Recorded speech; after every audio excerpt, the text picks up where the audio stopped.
Today, I'm gonna level with you, we're just gonna look under some rocks on the shore of Colonel By Island. But if it helps, we just might find a link to an iconic horror movie and a famous artist down there.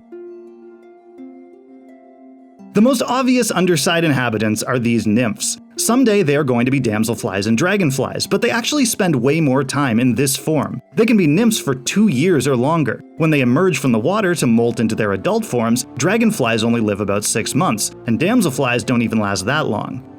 These chunkier guys are the dragonfly nymphs. Even in their larval stage, they are ferocious predators, and that's partially thanks to a unique adaptation, a telescoping lower jaw that can actually shoot out and grab other insects and even small fish. If that reminds you of a famous movie monster, you're not alone. There's a long-standing rumor that H.R. Giger's design of the xenomorph's signature second mouth was directly inspired by dragonfly nymphs, but from what I've read, it does seem more like a creepy coincidence.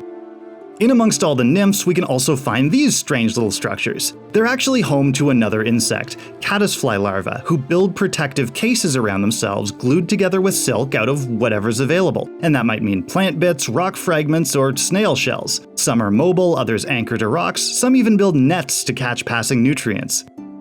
And in the 1980s, their behavior caught the eye of French artist Hubert Duprat. He wanted to see what would happen if you controlled their access to material. He gave them gold flakes and precious stones, and that resulted in some totally blinged out caddisfly larvae. Duprat's intent was high-minded. He wanted us to think about the roles of the artist and the larva in this endeavor, and whether we could call their instinctive behavior creative. But you can't deny the simple aesthetic value of the results, so now, caddisfly larvae are hard at work in Etsy stores, where you can buy their bespoke jewelry. And that might seem a little exploitative, but whether for art or commerce, the larva actually gets a pretty good deal out of this. They're kept in a safe place and fed, and their cases are only collected after they've discarded them to become adults. Turns out it's a pretty symbiotic relationship, but you should still support them if they decide to unionize.